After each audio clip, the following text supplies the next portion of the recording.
Ya, selamat siang saudara sekalian.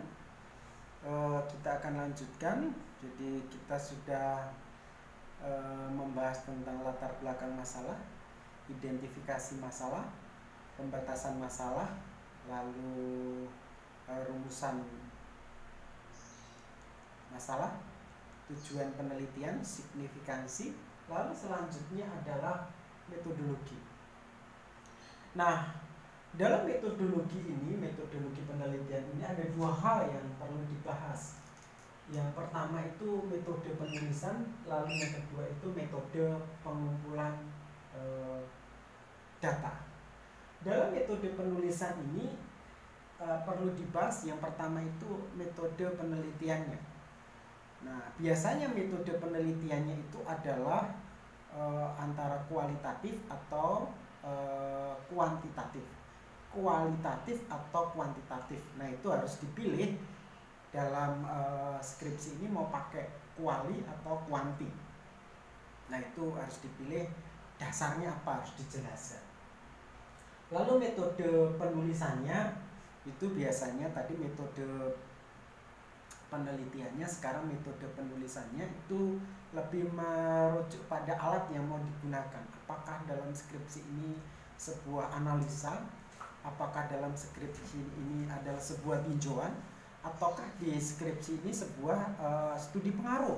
Misalnya studi pengaruh variabel X terhadap variabel Y. Nah, seperti itu. Nah, itu juga harus dipilih oleh penulis. Nah, selain metode penulisan, di dalam metodologi juga dibahas tentang metode pengumpulan data. Nah, metode pengumpulan data itu tergantung sekali dengan metode penelitiannya. Kalau metode penelitiannya memakai kualitatif, berarti pengumpulan datanya pakai wawancara.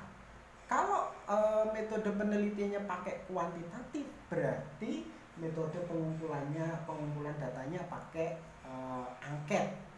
Nah, kalau dia pakai angket, berarti nanti di dalam pengolahan datanya harus pakai SPSS.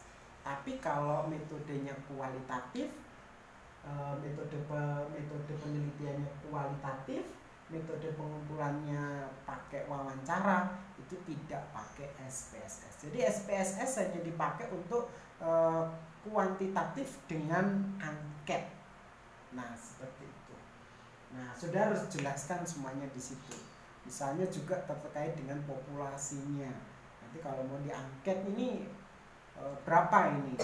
Populasinya berapa, lalu sampelnya berapa, dan semuanya itu harus ada dijelaskan di sana. Ya, saya rasa itu terkait dengan metodologi. Lalu yang selanjutnya itu yang dibahas itu biasanya adalah definisi istilah. Nah, terkait dengan definisi istilah itu kira-kira istilah-istilah apa yang harus didefinisikan.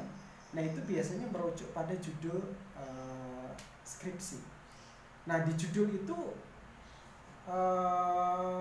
istilah-istilah yang mungkin perlu dijelaskan di definisi istilah, supaya apa? Supaya pembaca itu tidak bingung dan pembaca itu memiliki asumsi atau anggapan yang sama dengan penulis kalau sedang membaca atau sedang memahami sebuah istilah. Nah, itu definisi istilah. Nah, definisi istilah ini penting supaya akhirnya memang memiliki kesamaan gitu, antara penulis dan pembaca. Nah, untuk membuat definisi istilah, penulis tidak bisa mengarang-arang sendiri. Jadi setiap definisi istilah harus ada rujukannya yang jelas. Nah, rujukannya saran saya jangan pakai internet atau pakai web atau WordPress atau blog, itu kevalidannya tidak valid.